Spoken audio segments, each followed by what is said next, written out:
നമസ്കാരം. സ്പോട്ട് ലൈവിലേക്ക് സ്വാഗതം. ഓണാവധി കഴിഞ്ഞതോടെ കാലുകുത്താൻ ഇടമില്ലാതെ ട്രെയിൻ യാത്ര. വേണാട് എക്സ്പ്രസിലെ വൻ തിരക്കിൽ 2 യാത്രക്കാർ കുഴഞ്ഞു വീണു. തിരുവനന്തപുരത്ത് നിന്ന് പുറപ്പെട്ട ട്രെയിൻ പിറവൻ റോഡ് കഴിഞ്ഞപ്പോഴാണ് ജനറൽ കമ്പാർട്ട്മെന്റിലെ യാത്രക്കാരായ 2 സ്ത്രീകൾ കുഴഞ്ഞു വീണത്. മറ്റു യാത്രക്കാർ ഇവർക്ക് പ്രാഥമിക ശുശ്രൂഷ നൽകി. വന്ദേ ഭാരതിനായി ട്രെയിൻ പിടിച്ചിടുന്നതും ദുരിതം വർദ്ധിപ്പിക്കുകയാണ്.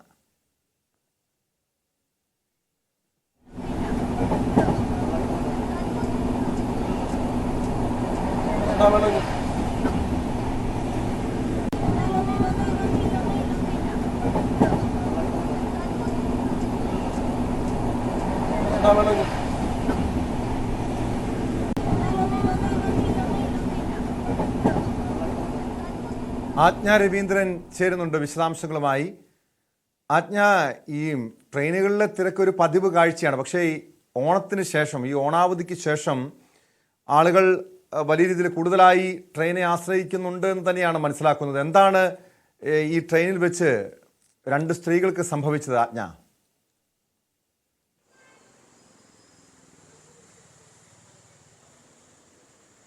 ദേഹാസ്വാസ്ഥ്യമുണ്ടായി കുഴഞ്ഞു വീഴുന്ന ആദ്യം ഒരാൾ വീണ ശേഷം പിന്നീട് ഒരു 10 മിനിറ്റ് ശേഷമാണ് രണ്ടാമത്തെ ആൾ വീഴുന്നത്. എന്തായാലും വലിയ തിരക്കായിരുന്നു ട്രെയിനിൽ. കാരണം തിരുവനന്തപുരം മുതൽ ഷൊർണൂർ വരെ യാത്ര ചെയ്യുന്ന ട്രെയിനാണ് വേണാട് എക്സ്പ്രസ്.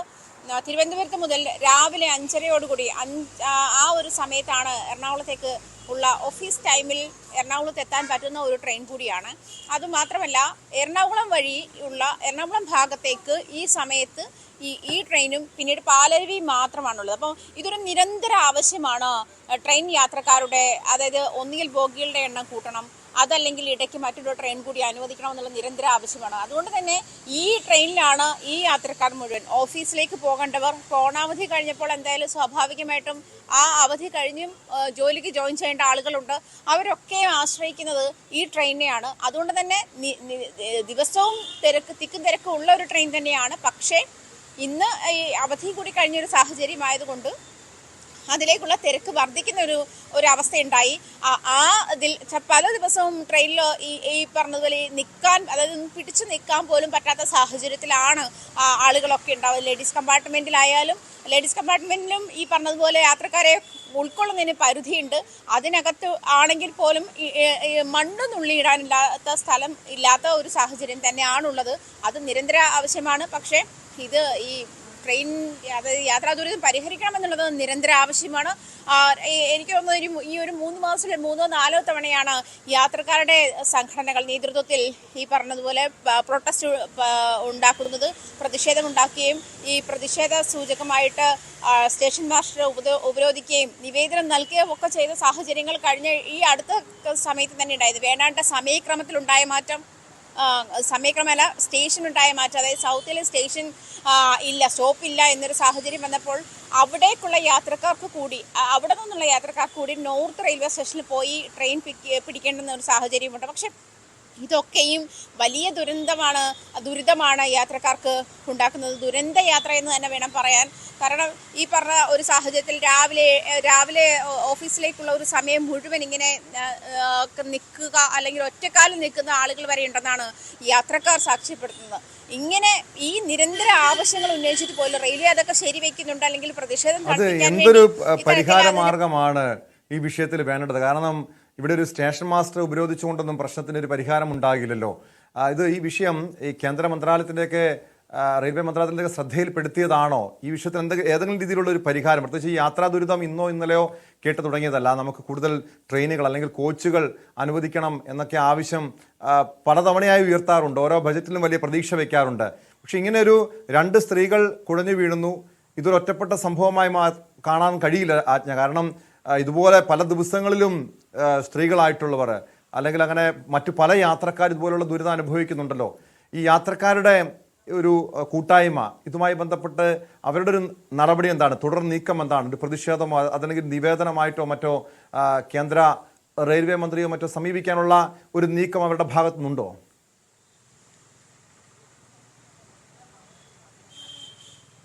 നേരത്തെ തന്നെ ടോമി പ്രതിഷേധത്തിന്റെ ഭാഗമായിട്ട് ഇവർ നിവേദനം നൽകിയിട്ടുണ്ട്. അതായത് റെയിൽവേ മന്ത്രാലയത്തിന് നിവേദനം നൽകിയിട്ടുണ്ട്, റെയിൽവേക്ക് നൽകിയിട്ടുണ്ട്. ഇവിടെ സൗത്ത് റെയിൽവേ സ്റ്റേഷനിലെ സ്റ്റേഷൻ മാസ്റ്ററെ ഉപരോധിക്കുന്ന സാഹചര്യത്തിലേക്ക് വരെ സംഗതികൾ എത്തിയിട്ടുണ്ടായിരുന്നു.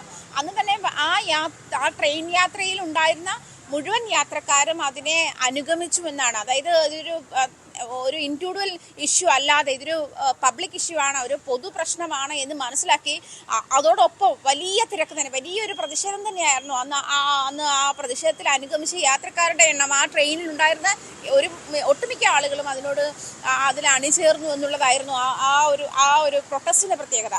അതുകൊണ്ട് തന്നെ പാലരുവി എക്സ്പ്രസിനോ അതല്ലെങ്കിൽ ഈ വേണാട് എക്സ്പ്രസിനോ അതിന്റെ ബോഗികളുടെ എണ്ണം കോച്ചുകളുടെ എണ്ണം കൂട്ടുകയോ ജനറൽ കമ്പാർട്ട്മെന്റുകളുടെ എണ്ണം കൂട്ടുകയോ അതല്ലെങ്കിൽ ഇതിനിടയ്ക്ക് ഒരു ട്രെയിൻ അനുവദിക്കുക, മെമോ ആയാലും ഈ ഓഫീസേഴ്സിന് അല്ലെങ്കിൽ ഓഫീസ് ടൈമിൽ കൊച്ചിയിൽ എത്താനുള്ള സാഹചര്യത്തിൽ പാകത്തിന്. പക്ഷെ തിരുവനന്തപുരത്തേക്ക്, എറണാകുളത്തും തിരുവനന്തപുരത്തേക്കുള്ള യാത്രക്കാർ ഈ പ്രശ്നം നേരിടുന്നില്ല. കാരണം ആ ഒരു സമയത്ത് നിരവധി ട്രെയിനുകളുണ്ട്. പക്ഷേ ഈ തിരുവനന്തപുരത്തു നിന്ന് എറണാകുളത്തേക്കുള്ള യാത്രയിൽ ഈ പാലരുവി എക്സ്പ്രസും വേണാട് എക്സ്പ്രസും മാത്രമുള്ള ഒരു സാഹചര്യം. മാത്രമല്ല വന്ദേ ഭാരതിന് വേണ്ടിയിട്ട് പലയിടത്തും ട്രെയിൻ പല സമയത്തായിട്ട് പിടിച്ചിടുന്നതുണ്ട്. അതുകൊണ്ട് തന്നെ സമയക്രമം പാലിക്കുന്നില്ല, വേണാട് എക്സ്പ്രസ് സമയക്രമം പാലിക്കുന്നില്ല. അങ്ങനെ നിരവധി പരാതികളാണ് യാത്രക്കാർക്ക് ഈ ട്രെയിനുമായി ബന്ധപ്പെട്ടുള്ളത്. അതിനിടയിലാണ് ഈ ട്രെയിനിൽ നിൽക്കാൻ ഇടമില്ലാത്ത എല്ലാ കമ്പാർട്ട്മെന്റും അങ്ങനെ കുത്തി നിറച്ചു കൊണ്ടുപോകുന്ന ഒരു അവസ്ഥയാണ് ഉള്ളത്. പക്ഷെ അവർക്ക് അതിനെ ആശ്രയിച്ചേ പറ്റുള്ളൂ. പലരും ആ ട്രെയിനിനെ ആശ്രയിച്ച് എറണാകുളത്തേക്ക് ജോലിക്ക് വേണ്ടി യാത്ര ചെയ്യുന്ന ആളുകളായിരിക്കണം. അതുകൊണ്ട് തന്നെ മറ്റൊരു ഓപ്ഷൻ അവരുടെ മുന്നിലില്ലാത്തതുകൊണ്ട് ഏതെങ്കിലും വിധേന അതിൽ കയറിപ്പറ്റി എവിടെയെങ്കിലും ഒന്ന് നിൽക്കാൻ പോലും അതിനകത്ത് സ്ഥലമില്ല എന്നുള്ളതാണ് വാസ്തവം. ആ തരത്തിലേക്ക് പോകുമ്പോഴും ഇത് യാത്രക്കാർ പലതവണയായിട്ട് നിരന്തരം ആവശ്യം ഉന്നയിച്ചു തന്നെ. അതായത് ഈ അടുത്തിടെ ഇത്രയധികം ട്രെയിനിൽ യാത്രക്കാരുടെ എണ്ണം ഭയങ്കരമായിട്ട് കൂടുന്നുണ്ട്, തിരക്ക് വർദ്ധിക്കുന്നുണ്ട്. അതിൽ ഈ ഓണാവധിക്ക് ശേഷം യാത്രക്കാർ കൂടുതലായി എത്തി എന്ന് മാത്രം കരുതാൻ കഴിയുമോ? കാരണം അതിനപ്പുറം എനിക്ക് തോന്നുന്നു ഈ ആലപ്പുഴ അരൂർ മുതൽ കൊല്ലം വരെയുള്ള ഭാഗത്തൊക്കെ ദേശീയപാത നിർമ്മാണം നടക്കുന്നുണ്ട്. അതുകൊണ്ട് തന്നെ പലപ്പോഴും ആളുകൾ ഈ റോഡ് മാർഗം സഞ്ചരിക്കുക അത് ഇതിനേക്കാൾ വലിയ പ്രതിസന്ധി നിറഞ്ഞ കാര്യമാണ്. കാരണം മണിക്കൂറുകളോളം ഈ ഗതാഗത കുരുക്കിൽ കിടക്കുന്നതുകൊണ്ട് തന്നെ പലരും ഇപ്പോൾ ട്രെയിനെ ആശ്രയിക്കുന്നുണ്ട്. അതൊക്കെ തന്നെ ആയിരിക്കുമോ ഇതുപോലെ ഈ ട്രെയിനിൽ തിക്കും തിരക്കും ഒക്കെ വർദ്ധിക്കാനുള്ളൊരു കാരണം?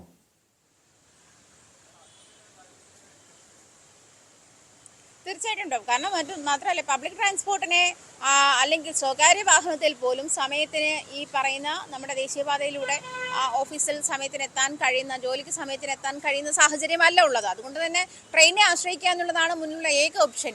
ഇതിലും അവിടെയും അധികം ഈ പറഞ്ഞതുപോലെ അധികം സാഹചര്യങ്ങളില്ല. ട്രെയിൻ വേണാട് എക്സ്പ്രസ് ആയാലും പാലരുവി എക്സ്പ്രസ് ആയാലും ഈ രണ്ട് ട്രെയിൻ മാത്രമേ ആ ഒരു സമയത്ത്, അതായത് ഈ ജോലിക്ക് കൃത്യസമയത്ത് എത്തേണ്ടുന്ന ഒരു സമയത്ത് ആ രണ്ട് ട്രെയിൻ മാത്രമേ ഉള്ളൂ. അതിലും ബോഗികളുടെ എണ്ണം കുറവാണ്. അതിൽ വരുന്ന ആളുകളും ഈ പറഞ്ഞതുപോലെ എല്ലാ ദിവസവും ഇത് തന്നെയാണ് അവസ്ഥ. ഇപ്പം ഇന്നൊരു ദിവസം ചിലപ്പോൾ ഓണാവധി കഴിഞ്ഞിട്ട് യാത്രക്കാരുടെ എണ്ണം കൂടിയിട്ടുണ്ടാകാം. അതൊരു 25% വർധനമായിരിക്കും ഒരു പക്ഷെ ഉണ്ടാവുക. പക്ഷേ എല്ലാവരും ആ സമയത്ത് പോയി എന്ന് നമുക്ക് പറയാൻ പറ്റില്ല. പക്ഷേ ഇന്ന് യാത്രക്കാരുടെ എണ്ണം പതിവിലും കൂടുതലായിരുന്നു. പക്ഷേ അതൊരു വേണാട് എക്സ്പ്രസിനെ സംബന്ധിച്ചിട്ട് അതൊരു സ്ഥിരം കാഴ്ചയാണ്, സ്ഥിരം അവസ്ഥയാണ്. കാരണം ഇതിനെ ഈ ആശ്രയിച്ച ഈ ഓഫീസേഴ്സിന് അല്ലെങ്കിൽ ആ ഓഫീസ് ടൈമിൽ ജോലി ചെയ്യുന്ന ആളുകൾക്ക് കൊച്ചിയിലേക്ക് എത്താൻ അല്ലെങ്കിൽ ഈ വഴിയിൽ തിരുവനന്തപുരം മുതൽ എറണാകുളം വരെ ഉള്ള യാത്രയിൽ എത്തണമെങ്കിൽ ഈ ട്രെയിനെ ആശ്രയിച്ചേ പറ്റൂ എന്നുള്ള സാഹചര്യം കൂടിയുണ്ട്. അത് കണക്കിലെടുത്തിട്ടാണ് ഇത്തരത്തിൽ ഏതെങ്കിലും ഒരു മെമു സർവീസ് വേണം, അതല്ലെങ്കിൽ ഈ പറയുന്ന വേണാട് എക്സ്പ്രസിൻ്റെയോ അതല്ലെങ്കിൽ പാലരുവി എക്സ്പ്രസിൻ്റെ ബോഗികളുടെ എണ്ണം കൂട്ടണമെന്ന് ആവശ്യം ഉന്നയിക്കുന്നതും അതിനുവേണ്ടി അവർ പ്രതിഷേധിക്കുന്നതുമാണ്. ഈ പ്രതിഷേധം, അതായത് ഈ അവസാന പ്രതിഷേധം നടന്ന ദിവസവും ഈ പറഞ്ഞതുപോലെ സ്ത്രീകൾ കൊടിഞ്ഞു വീഴുന്ന സംഭവം ഉണ്ടായിട്ടുണ്ട്. ഇത് ദേഹാസ്വസ്ഥതയോടെ തന്നെ പറഞ്ഞതുപോലെ പിറവത്ത് വെച്ചിട്ടാണ് അത് സംഭവം ഉണ്ടാകുന്നത്. അവിടെ ട്രെയിൻ നിർത്തി ഇവരെ ആശുപത്രിയിലൊക്കെ എത്തിച്ചെങ്കിലും പക്ഷേ ഇത് ബാധിക്കുന്നത് ചിലപ്പോൾ ഈ ഹാർട്ട് പേഷ്യൻസ് ആയിട്ടുള്ള ആളുകൾ, അങ്ങനത്തെയുള്ള ആളുകൾക്കൊക്കെ ഇത്തരത്തിൽ പെട്ടെന്നൊരു അസ്വാസ്ഥ്യം വന്നാൽ ചിലപ്പോൾ അത് മാനേജ് ചെയ്യാൻ പറ്റാത്ത ഒരു തരത്തിലേക്കും അത് ആളുകൾക്ക് ദുരന്തം ഉണ്ടാകുന്ന ഒരു തരത്തിലേക്കും ഒക്കെ മാറുമായിരിക്കാം. അതുകൊണ്ട് തന്നെ ഇത്തരം ഇഷ്യൂസ് അഡ്രസ്സ് ചെയ്യേണ്ടത് ഒരു അത്യന്താപേക്ഷിതമായ ആവശ്യമാണ് എന്ന് തന്നെ വേണം പറയാൻ. പക്ഷെ ഈ യാത്രക്കാരിങ്ങനെ തീർച്ചയായും സൂചിപ്പിച്ചതുപോലെ ഈ പ്രശ്നത്തിന് ശാശ്വതമായ ഒരു പരിഹാരം ആവശ്യമാണ്. കാരണം ഇത് ഇന്ന് 2 സ്ത്രീകളാണ് കൊഴിഞ്ഞു വീണെങ്കിൽ ഒരുപക്ഷെ ഇതിലും വലിയ ദുരിതം സംഭവിക്കാം. ഈ കാരണം ട്രെയിനുകളിൽ യാത്രക്കാരുടെ എണ്ണം വർദ്ധിക്കുന്നു, തിക്കും തിരക്കും വർദ്ധിക്കുന്നു. ഇതുപോലുള്ള ദുരിതം ഒഴിവാക്കാൻ വേണ്ടി ഒരു ശാശ്വതമായ പരിഹാരത്തിന് അധികൃതരുടെ ഭാഗത്തുനിന്ന് നടപടി സ്വീകരിക്കുകയാണ് വേണ്ടത്. ഒന്നില്ലെങ്കിൽ ട്രെയിനുകളുടെ എണ്ണം വർദ്ധിപ്പിക്കുകയോ, കോച്ചുകൾ വർദ്ധിപ്പിക്കുകയോ, അല്ലെങ്കിൽ ബോഗികൾ കൂടുതലായി വർദ്ധിപ്പിക്കുകയോ, ആ രീതിയിലുള്ളൊരു പരിഹാര നിർദ്ദേശമാണ് മുന്നോട്ട് വരേണ്ടത്. യാത്രക്കാർ വലിയ പ്രതിഷേധത്തിലാണ്. ഈ വിഷയത്തിൽ അധികാരികളുടെ ഭാഗത്ത് അടിയന്തരമായ ഒരു ശ്രദ്ധ ഈ വിഷയത്തിൽ ഉണ്ടാവേണ്ടതാണ്. എറണാകുളത്ത് ബെവറേജസ് ഔട്ട്ലെറ്റിൽ മദ്യലഹരിയിൽ പോലീസുകാരൻ്റെ അതിക്രമം. പണം നൽകാതെ മദ്യക്കുപ്പിയുമായി കടന്നു കളയാൻ ശ്രമിക്കുന്നതിനിടെ പട്ടിമറ്റം ബെവറേജ് ഔട്ട്ലെറ്റിലാണ് സംഭവം. പോലീസ് ഡ്രൈവർ ഗോപിയെ തടയാൻ ശ്രമിച്ച വനിതാ മാനേജരെ ആക്രമിച്ചു. ഇയാളെ കുന്നത്തുനാട് പോലീസ് അറസ്റ്റ് ചെയ്തു. യുവതിയെ കയറി പിടിക്കുകയും പൊതുമുതൽ നശിപ്പിക്കുകയും ചെയ്തതിനാണ് കേസെടുത്തിരിക്കുന്നത്. ഡാനി പോൾ ചേരുന്നുണ്ട് വിശദാംശങ്ങളുമായി കൊച്ചിയിൽ നിന്ന്. ഡാനി, ചില ഈ പോലീസുകാർക്കൊരു തോന്നലുണ്ട്. കാരണം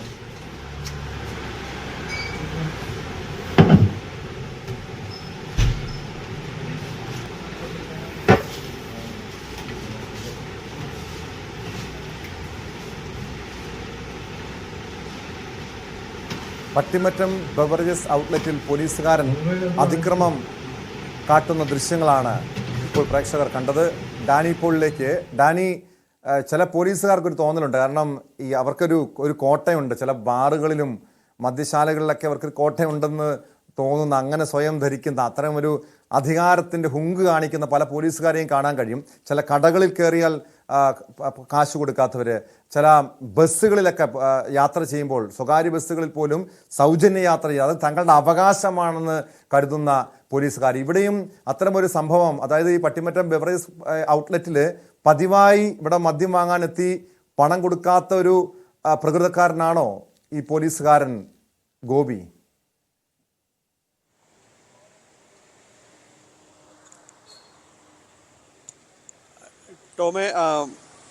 ടോമി പറഞ്ഞ വിഭാഗത്തിൽപ്പെടുന്ന, നമ്മളെ പലപ്പോഴും ചില സിനിമകളിലും മറ്റുമൊക്കെ കാണുന്ന ചില സംഭവങ്ങളുണ്ട്. പോലീസുകാരെ ഇങ്ങനെ ആക്ഷേപിക്കുന്ന രീതിയിൽ അത്തരം ചില കാര്യങ്ങളുണ്ട്. നമ്മൾ സ്വാഭാവികമായും കരുതുന്നത് അത്തരം ഒരു കാര്യങ്ങളെല്ലാം തന്നെ അവസാനിച്ചു കൊണ്ടിരിക്കുകയാണ്. ആ രീതിയിൽ നിന്നെല്ലാം തന്നെ പോലീസ് സേനാംഗങ്ങൾ ഒരുപാട് മാറ്റം സംഭവിച്ചിട്ടുണ്ട് എന്നെല്ലാം തന്നെ വിശ്വസിക്കാൻ ശ്രമിക്കുമ്പോഴാണ് ഇത്തരം ദൃശ്യങ്ങൾ കൂടി വരുന്നത്. ഇതിപ്പോൾ പട്ടിമറ്റത്ത് സംഭവിച്ചതാണ്. ഇതിൽ ബെഫ്കോ ജീവനക്കാർ തന്നെ ഔദ്യോഗികമായിട്ട് തന്നെ പോലീസിൽ പരാതി നൽകുകയും ഇതിൽ കുന്നത്തുനാട് പോലീസ് ഇയാൾക്കെതിരെ കേസെടുക്കുകയും അറസ്റ്റ് രേഖപ്പെടുത്തുകയും എല്ലാം തന്നെ ചെയ്തിരിക്കുന്നു എന്നതാണ് ഇതിലെടുത്ത് പറയേണ്ടത്. കാരണം ഇത് കഴിഞ്ഞ ദിവസങ്ങളിൽ 22-ന് നടന്നതാണ്. ഇതിൽ കൃത്യമായി നമുക്ക് ആ ദൃശ്യങ്ങളിൽ കാണാൻ കഴിയും. അവിടെ നിന്ന് ആദ്യം കൗണ്ടറിൽ നിന്ന് സംസാരിക്കുകയും പിന്നീട് പണമടയ്ക്കാതെയും മദ്യക്കുപ്പിയുമായി പോലീസുകാരൻ അവിടെ നിന്ന് മാറാൻ ശ്രമിക്കുകയും എല്ലാം ചെയ്യുന്നത്. അവർ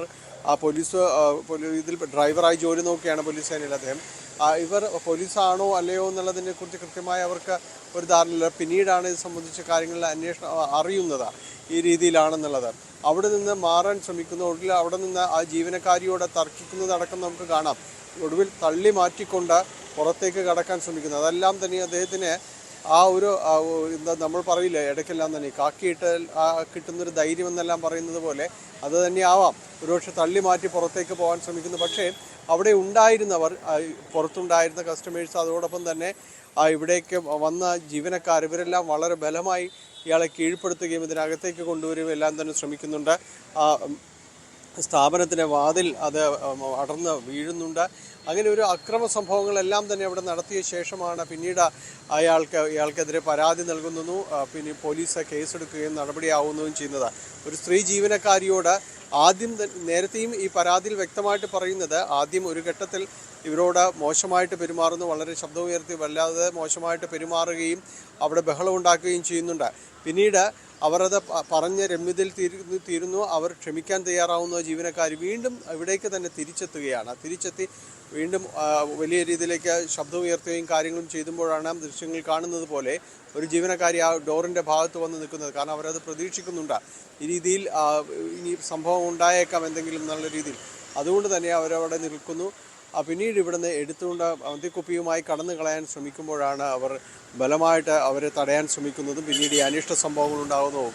ജീവനക്കാരിയെ ദേഹോപദ്രവം ഏൽപ്പിക്കാൻ ശ്രമിച്ചുവെന്നെല്ലാം തന്നെ പരാതിയിൽ വ്യക്തമായി പറയുന്നുണ്ട്. ഇതിൻ്റെ അടിസ്ഥാനത്തിൽ കുന്നത്തുനാട് പോലീസ് കേസെടുക്കുകയും അറസ്റ്റ് രേഖപ്പെടുത്തുകയും ചെയ്തിട്ടുണ്ട്. തുടർ നടപടികൾ ഡിപ്പാർട്ട്മെന്റ് തലത്തിൽ അന്വേഷണം പോലീസ് കേസെടുത്തിട്ടുണ്ടല്ലോ ഡാനി, ഒരു വകുപ്പ് തല നടപടി ഉണ്ടാകുമോ? കാരണം നമ്മളിത് ഒറ്റപ്പെട്ട സംഭവമല്ല. ഈ സമീപകാലത്ത് പോലീസുകാർ, ആലപ്പുഴയിലൊരു പോലീസുകാരൻ മദ്യപിച്ച് ലക്ക് കെട്ടൊരു ഹോട്ടൽ തല്ലി തകർത്ത സംഭവം മുതൽ മാങ്ങാ മോഷ്ടിക്കുന്ന പോലീസുകാരെ വരെ നമ്മൾ കണ്ടതാണ്. അവർക്കൊക്കെ എതിരെ വകുപ്പ് തല നടപടി ഉണ്ടായിരുന്നു. ഇതിപ്പോൾ ദൃശ്യങ്ങളിൽ വ്യക്തമാണ് ഈ പോലീസുകാരൻ ഗോപിയുടെ ഭാഗത്തുനിന്നുണ്ടായ ഗുരുതരമായിട്ടുള്ള വീഴ്ച.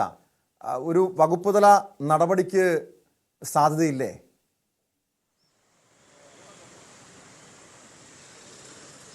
തീർച്ചയായും സാധ്യതയുണ്ട്. പ്രത്യേകിച്ച് ഈ ദൃശ്യങ്ങളെല്ലാം തന്നെ പുറത്തു വന്ന ഒരു സാഹചര്യത്തിൽ തന്നെയാണ്. നമുക്കറിയാം ഈ മാങ്ങാമോഷണ സംബന്ധിയായ കാര്യങ്ങളിൽ തന്നെ എത്ര നാൾ കഴിഞ്ഞാണ് അതിലേക്ക് പോലീസ് എത്തുന്നത്. ഈ ആളിലേക്കെല്ലാം തന്നെ പോലീസ് എത്തുന്നതെല്ലാം തന്നെ വളരെ സാവകാശവും സമയവും എടുത്തൊക്കെ തന്നെയാണ് കാര്യങ്ങൾ ചെല്ലുന്നത്. പക്ഷെ എന്തായാലും ഇവിടെ അതിനുള്ളൊരു സമയവും കാര്യങ്ങളും ഉണ്ടായില്ല. വളരെ പെട്ടെന്ന് നടപടിയിലേക്കടക്കം കടന്നിട്ടുണ്ട്. സ്വാഭാവികമായും വകുപ്പ് തല നടപടികളും ഉണ്ടായേക്കുമെന്നുള്ള സൂചനകളുണ്ട്. കാരണം കൃത്യമായി ഒരു ബിവറേജസ് ഔട്ട്ലെറ്റിൽ ചെന്ന് ഈ രീതിയിൽ പെരുമാറുക എന്നതാണ് നമുക്ക് അത് വിശ്വസിക്കാൻ കഴിയില്ല. ഒരു പോലീസ് സേനയുടെ ഭാഗമായിരുന്ന ഒരാൾ തന്നെ ഈ രീതിയിലേക്ക് ചെയ്യുക. അവിടെ വന്നു പോകുന്ന എല്ലാവരും തന്നെയും വളരെ കൃത്യമായ ആ ദൃശ്യങ്ങൾ കാണാം. നമുക്ക് വളരെ കൃത്യമായി കടന്നു പോകുന്നവരൊക്കെ തന്നെയാണ്. അല്ലെങ്കിലും നമ്മൾ പലപ്പോഴും ഇത്തരം കാര്യങ്ങൾ പറയുമ്പോൾ നമ്മൾ പറയാറുണ്ട്, ഇവിടെ ക്യൂ നിൽക്കുന്നവരാണ് വളരെ അച്ചടക്കത്തോടെ നിൽക്കുന്നവരെന്നെല്ലാം തന്നെ തമാശയായിട്ടെങ്കിലും പറയാറുണ്ട്. അപ്പോൾ അങ്ങനെ കടന്നു പോകുന്നവർക്കിടയിൽ നിന്നാണ് ഈ രീതിയിൽ വലിയ ബഹളവും ഒച്ചയും എല്ലാം തന്നെ ഉണ്ടാകുന്നത്. അവിടെ നിന്ന് ഈ മദ്യക്കുപ്പിയുമായി കടന്നു കളയുന്നത്, അവിടെ പിടികൂടി അവിടെ ഷട്ടർ അടച്ച് അതിനകത്താക്കുന്നത്, പിന്നീട് പോലീസ് വന്ന് തന്നെ കൊണ്ടുപോവുകയെല്ലാം തന്നെ ചെയ്യുന്നത് സേനയ്ക്കും മൊത്തത്തിൽ ഒരു നാണക്കേടുണ്ടാക്കുന്നൊരു സംഭവം തന്നെയാണ്. അതുകൊണ്ട് തന്നെ ഒരു വകുപ്പ് തല നടപടികൾ അടക്കമുള്ള കാര്യങ്ങൾ ഉണ്ടായേക്കാം കൃത്യമായും തന്നെ. ഏതായാലും അത്തരം രീതിയിലുള്ള പ്രാഥമികമായ രീതിയിൽ അത്തരം ഘട്ടത്തിലേക്ക് കടക്കുന്നു എന്ന് തന്നെയാണ് അറിയാനായിട്ട് സാധിക്കുന്നത്. ടോം. വ്യക്തമാണ്. കൊച്ചിയിൽ നിന്ന് ഡാനി പോലാണ് വിവരങ്ങൾ നൽകിയത്. ഡാനി സൂചിപ്പിച്ചതുപോലെ ഇത് പോലീസ് സേനയ്ക്ക് ഒന്നടങ്കം നാണക്കേടുണ്ടാക്കുന്ന സംഭവമാണ്. ഇതുപോലെ മദ്യപിക്കാൻ എത്തി ബെവറേജസ് ഔട്ട്ലെറ്റിൽ പ്രശ്നങ്ങൾ സൃഷ്ടിക്കുക, അതിൻ്റെ ദൃശ്യങ്ങൾ ഉൾപ്പെടെയാണ് പുറത്തു വന്നത്. ഇപ്പോൾ നിലവിൽ പോലീസ് കേസെടുത്തിട്ടുണ്ട്. വകുപ്പ് തല നടപടിയും ഈ പോലീസുകാരെതിരെ വേണം. കർണാടകയിലെ ഷിരൂരിൽ കാണാതായ അർജുൻ്റെ ശരീരാവശിഷ്ടങ്ങൾ കണ്ടെത്തുന്നതിന് വേണ്ടിയുള്ള തിരച്ചിൽ തുടരുന്നു. ആ വാർത്തയിലേക്ക് എത്താം ഇടവേളയ്ക്ക് ശേഷം.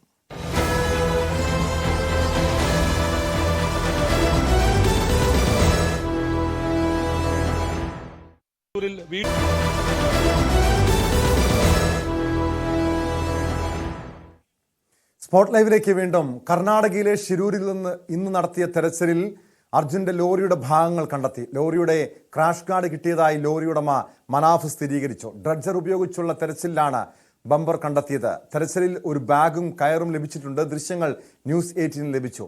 ദൗത്യം ഏകോപിപ്പിക്കാനായി retired major general doctor Indrabalan ഷിരൂരിലെത്തും.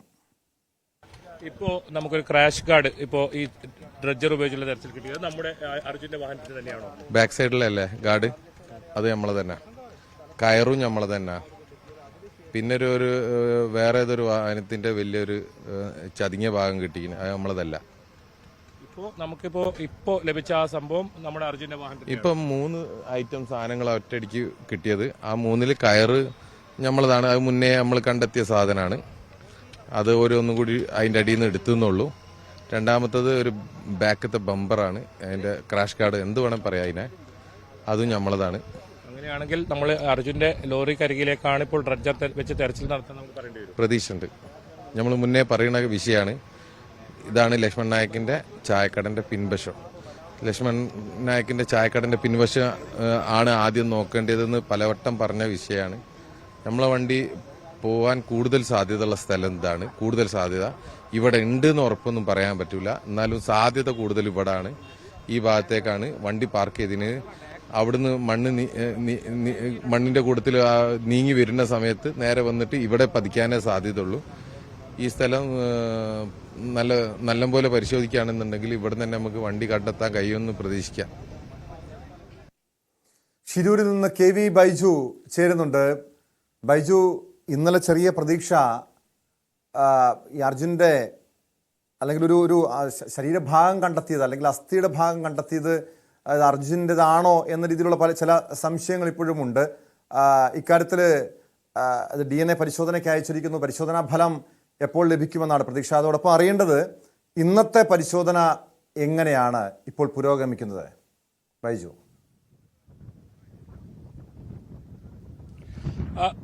ടോമെ, ഇപ്പോൾ തിരച്ചിൽ അത് നിർണായക ഘട്ടത്തിലേക്ക് കടന്നുവെന്ന് വേണം പറയാൻ. കാരണം ആ ലോറി ഉണ്ട് എന്ന് സോണാർ പരിശോധനയിൽ, നേവിയുടെ നേതൃത്വത്തിൽ നടത്തിയ സോണാർ പരിശോധനയിൽ ലോറി ഉണ്ടെന്ന് കണ്ടെത്തിയ ആ സ്ഥാനം, അവിടെയാണ് കൃത്യമായി ഇപ്പോൾ തെരച്ചിൽ നടക്കുന്നത്. നമുക്ക് ദൃശ്യങ്ങളിൽ നിന്ന് തന്നെ അത് കാണാം. ഈ പ്രദേശം ഇവിടെ കേന്ദ്രീകരിച്ചാണ് ഇത്തരത്തിൽ തെരച്ചിൽ നടത്തുന്നത്. അവിടെ നേവി മാർക്ക് ചെയ്തിട്ടുണ്ട്. ആ പ്രദേശത്ത് തെരച്ചിൽ നടത്തണം എന്ന് തന്നെയാണ് കുടുംബവും ആവശ്യപ്പെട്ടത്. ഇവിടെ നിന്നാണ് ഇപ്പോൾ ലോറിയുടെ പല ഭാഗങ്ങളും അതുപോലെ തന്നെ കുറെ അവശിഷ്ടങ്ങളും ഇന്ന് ലഭിക്കുന്ന സാഹചര്യമുണ്ട്. ഏതായാലും ലോറിയുടെ ഒരു ബമ്പർ ലഭിച്ചിരിക്കുന്നു. അത് അർജുന്റെ ലോറിയുടേതാണെന്ന് തന്നെ ഇപ്പോൾ സ്ഥിരീകരണം മനാഫ് തന്നെ നൽകുന്ന സാഹചര്യമുണ്ട്. ഏതായാലും അതൊക്കെ ആ ഡ്രഡ്ജറിനകത്ത് തന്നെ കാണാം. അത് പുറത്തേക്ക് കൊണ്ടുവന്നിട്ടില്ല.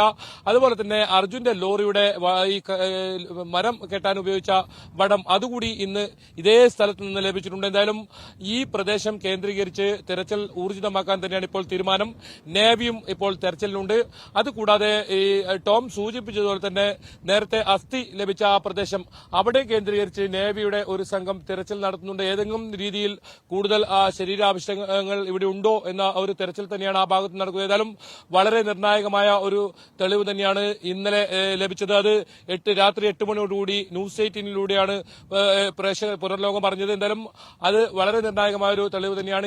ഈ 2 മാസത്തിനിടയിൽ ആദ്യമായാണ് ഇത്തരത്തിൽ ഒരു അസ്ഥി കിട്ടുന്ന ഒരു സാഹചര്യം ഉണ്ടായതായാലും ആ പരിശോധനാ ഫലം അത് മനുഷ്യന്റേതാണോ മൃഗത്തിന്റേതാണോ എന്ന കാര്യത്തിൽ ഒരു തീരുമാനം ഇന്ന് വൈകിട്ടോടുകൂടി അറിയുമെന്നാണ്, ആ പരിശോധനാ ഫലം അറിയുമെന്നാണ് നമുക്ക് ഫോറൻസിക് വിദഗ്ധരുമായി ബന്ധപ്പെട്ടപ്പോൾ മനസ്സിലാക്കാൻ സാധിച്ചത്. മംഗളൂരുവിലാണ് ഇത് പരിശോധന നടത്തുന്നത്. പക്ഷേ DNA ഫലം, അതായത് മനുഷ്യന്റേതാണെന്ന് കണ്ടെത്തിയാൽ ആ DNA പരിശോധനാ ഫലം വരാൻ വൈകും. അത് 3-4 ദിവസം എടുത്തേക്കും.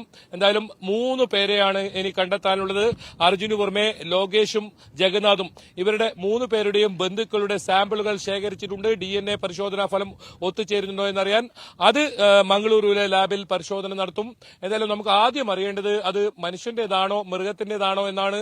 ആ ദൃശ്യത്തിൽ നിന്നും അതല്ലെങ്കിൽ ഈ വസ്തു നേരിട്ട് നോക്കിക്കഴിഞ്ഞാൽ അത് ഏതെങ്കിലും തരത്തിൽ കണ്ടെത്താൻ സാധിക്കില്ല. അത് കൃത്യമായി ശാസ്ത്രീയമായ പരിശോധനയിലൂടെ തന്നെ അത് കണ്ടെത്തേണ്ടതുണ്ട്. പക്ഷേ അതിനുമപ്പുറം ഇപ്പോൾ ഈ ലോറി ഇപ്പോഴും കാണാമറിയത്താണ്. ആ ലോറി കണ്ടെത്താനുള്ള ആ ദൌത്യമാണ് ഇപ്പോൾ ഇവിടെ ഗംഗാവലി പുഴയിൽ തുടരുന്നത്.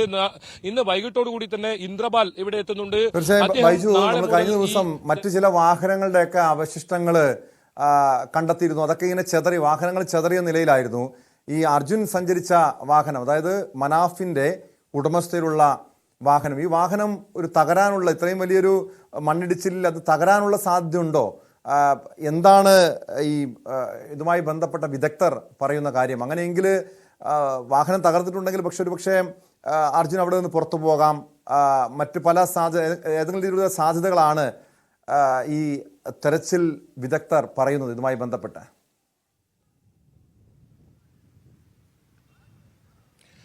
തീർച്ചയായും അത് തന്നെയാണ്, അത് ഏറ്റവും പ്രധാനമാണ് ടോമെ. അതിൽ ഈ ദൌത്യ സംഘം ഇപ്പോഴും പ്രതീക്ഷിക്കുന്നത് ആ വാഹനം വലിയ തോതിൽ കേടുപാട് സംഭവിച്ചിട്ടില്ല എന്ന് തന്നെയാണ്. അത് തന്നെയാണ് നേവിയുടെ ഈ സോണാർ പരിശോധനയിലും അതുപോലെ തന്നെ ഇന്ദ്രപാൽ അദ്ദേഹം നടത്തിയ റഡാർ പരിശോധനയിലും ലോറി വലിയ തോതിൽ കേടുപാട് സംഭവിച്ചിട്ടില്ല എന്ന് തന്നെയാണ് കണ്ടെത്തിയത്. പ്രധാനമായും ഈ ക്യാബിൻ ഈ ലോറിയുമായി വേർപെട്ടിട്ടില്ല എന്നത് വലിയ ആശ്വാസമായ ഒരു കാര്യം തന്നെയാണ്. അത്തരത്തിലുള്ള നിഗമനത്തിലേക്കാണ് വിദഗ്ധർ എത്തുന്നത്. അതുകൊണ്ട് തന്നെയാണ് ഈ അർജുന്റെ ലോറിയുടെ വലിയ ഭാഗങ്ങളൊന്നും ഇതുവരെ ലഭിക്കാത്ത ഒരു സാഹചര്യമുണ്ട്. അതൊരു പക്ഷേ എനിക്ക് പിറകിൽ കാണുന്ന ഞാനിപ്പോൾ നിൽക്കുന്ന ഈ സ്ഥലത്ത് അത് ഈ മണ്ണിൽ അത്രത്തോളം വലിയ ചെളിയിലും മണ്ണിലേക്കും അത് പൂണ്ട് നിൽക്കുന്നുണ്ടാവും. അതുകൊണ്ടാണ് ഈ ഡ്രഡ്ജർ ഉപയോഗിച്ച് ആ പ്രദേശം കേന്ദ്രീകരിച്ചുള്ള മണ്ണ് അത് നീക്കം ചെയ്യുന്ന പ്രവർത്തികളാണ് ഇപ്പോൾ നടക്കുന്നത്. മണ്ണ് നീക്കി കഴിഞ്ഞാൽ ആ ലോറി കരികിലേക്ക് എത്താൻ കഴിയും എന്ന ഒരു പ്രതീക്ഷയുണ്ട്. അങ്ങനെയാണെങ്കിൽ ആ മണ്ണ് നീക്കം ചെയ്തതിന് ശേഷം ലോറി കണ്ടെത്തുകയാണെങ്കിൽ അതിന്റെ ക്യാബിൻ പരിശോധിക്കേണ്ടതുണ്ട്, ലോറി പുറത്തേക്ക് എത്തിക്കേണ്ടതുണ്ട്, അത്തരം കാര്യങ്ങളിലേക്കൊക്കെ കടക്കേണ്ടതുണ്ട്. ഏതായാലും എന്തായാലും നിർണായക ഘട്ടത്തിലേക്കാണ് ഇപ്പോൾ ഈ തിരച്ചിൽ പുരോഗമിക്കുന്നത്. 3 ദിവസമായിരിക്കുന്നു. 3ാം ദൌത്യമാണിത്. 10 ദിവസത്തേക്കാണ് ഈ ഡ്രഡ്ജർ കമ്പനിയുമായി കരാറുള്ളത്.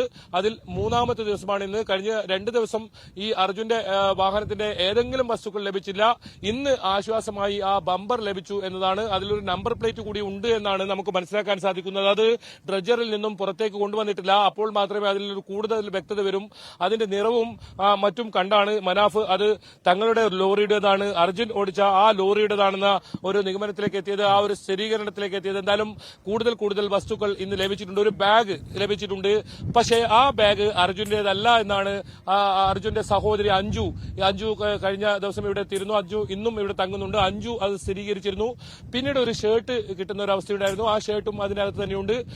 ഇന്ന് കിട്ടിയ ആ 2 വസ്തുക്കൾ, അതായത് കയറും അതുപോലെ തന്നെ ഈ ക്രാഷ് ഗാർഡും, ഇത് രണ്ടും അർജുന്റേതാണെന്ന ഒരു സ്ഥിരീകരണമാണ് വരുന്നത്. എന്തായാലും ഔദ്യോഗികമായ ഒരു സ്ഥിരീകരണം നമുക്ക് അതിൽ നിന്ന് ലഭിക്കേണ്ടതുണ്ട്. അത് ജില്ലാ ഭരണകൂടം ഇത്തരത്തിൽ ഉദ്യോഗസ്ഥരെത്തിയതിനു ശേഷം മാത്രമേ അതിനൊരു ഔദ്യോഗികമായ സ്ഥിരീകരണം ഉണ്ടാകൂ. എന്തായാലും ഈശ്വർ മൽപെ ഇന്ന് ഈ തിരച്ചിലിന് എത്തിയിട്ടില്ല. അദ്ദേഹത്തിന്റെ വീട്ടിലാണുള്ളത്. ഇന്നലെ ഇത്തരത്തിൽ ഒരു ചെറിയ മനോവിഷമം കൊണ്ട് അദ്ദേഹം ഇവിടെ നിന്നും ദൌത്യം അവസാനിപ്പിച്ച് തിരിച്ചു പോവുകയായിരുന്നു. ഔദ്യോഗിക സംവിധാനം വിളിച്ചാൽ മാത്രമേ താൻ വരൂ എന്നാണ് അദ്ദേഹം ആ ഘട്ടത്തിൽ പറഞ്ഞത്. എന്തായാലും ഈശ്വർ മൽപെ തിരിച്ച് തെരച്ചിലിന് എത്തണമെന്ന അഭ്യർത്ഥന ജില്ലാ ഭരണകൂടത്തിന്റെ ഭാഗത്തുനിന്ന് ഉണ്ടായിട്ടുണ്ട്. പക്ഷേ അദ്ദേഹം ഇന്ന് എത്തിയിട്ടില്ല. അത് അദ്ദേഹത്തിന്റെ ചില അസൗകര്യങ്ങൾ കാരണം ഇന്ന് എത്താൻ കഴിയില്ല എന്നാണ് അദ്ദേഹം വ്യക്തമാക്കിയത്. എന്തായാലും അദ്ദേഹം നാളെ ഉണ്ടാകുമെന്ന് പ്രതീക്ഷിക്കുന്നു. ഇന്ന് ഏറ്റവും പ്രധാനം ഈ 3ാം ദിനത്തിൽ നേവി ഉണ്ട് എന്നതാണ്. കഴിഞ്ഞ ദിവസങ്ങളിൽ നേവിയുടെ സംഘം ഉണ്ടായിരുന്നില്ല. ഇന്ന് നേവിയുടെ നേതൃത്വത്തിലുള്ള സംഘം ഇന്നലെ തിരച്ചിലിന് ഇറങ്ങിയിരിക്കുന്നു.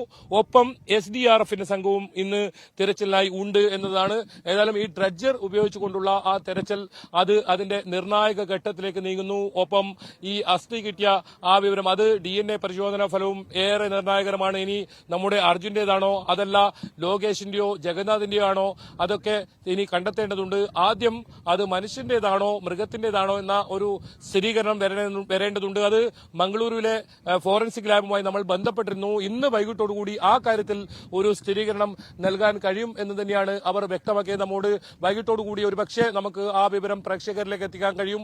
എല്ലാ വിവരങ്ങളും നമ്മൾ ആദ്യം പുറത്തുവിട്ടത് ന്യൂസ് 18 ഇത്തരത്തിൽ വളരെ പ്രധാനപ്പെട്ട വിവരങ്ങളൊക്കെ. ഏതായാലും ഈ വിവരം കൂടി നമുക്ക് ലഭിക്കുമെന്ന് തന്നെയാണ് നമ്മൾ പ്രതീക്ഷിക്കുന്നത്.